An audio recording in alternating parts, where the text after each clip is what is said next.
Deputy Speaker, it's a motion you pass to yourselves.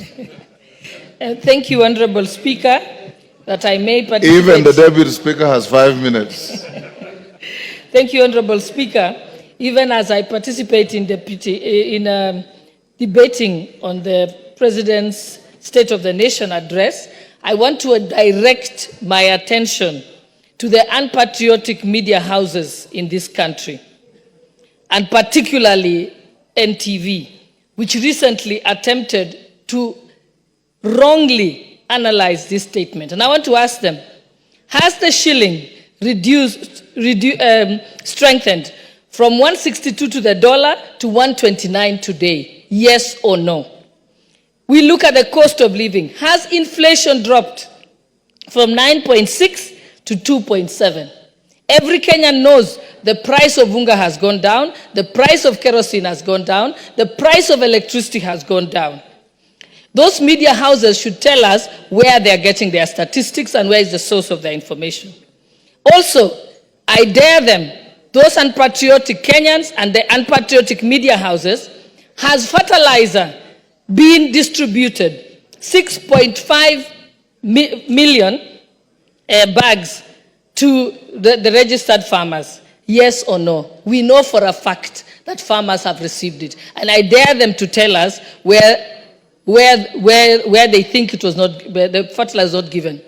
Also towards food security. Today they can go and they can use the investigative journalists to go to the stores and find that we now have 47 million bags of maize and 8.8 million bags of beans and 10.4 million bags of wheat in our reserves.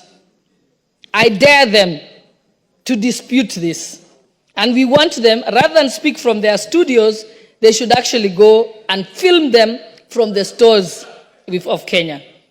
I also dare them that they dispute the fact that KCC received 3 billion to modernize? Do they dispute the fact that today farmers are being paid 50 shillings per liter? I am a farmer and that is the amount I'm receiving. I dare those in those media houses to tell us if they have any milk to sell, how much they sell it for to KCC. I dare them to dispute the fact that we are now producing, KCC is now processing 220 liters of milk a day, up from 100,000 liters. I dare them to dispute the fact that the sex semen is now going for 2,900 shillings. Those of us who were dairy farmers were buying it up from before from 9,000 shillings. I want those media houses to again tell us whether or not 56,000 teachers have been hired. They know they have. And that list is available at the Teacher Service Commission. And they should stop peddling lies and misinforming Kenyans about the State of the Nation address. On the funding model, again, they can confirm this. Students are now getting up to 95% funding of their school fees. And again, they can get the statistics from the Higher Education Fund and from the Higher Education Loans Board. Again, they cannot be making up stories from their screens. On healthcare, we know that they are telling Kenyans, you're being charged a lot for the social housing insurance fund. What they're not telling Kenyans is Kenyans who are on a higher pay are the ones who are paying, so that although the Kenyans who are vulnerable and needy can be able to access health care unlike before. I also dare those who said that the NHIF debts have not been settled. 3.7 billion was disbursed, and earlier another 5 billion was settled. On the issue of the Hustler Fund, it is, again, this is information that's available, that 60 billion has already benefited over 24 million Kenyans.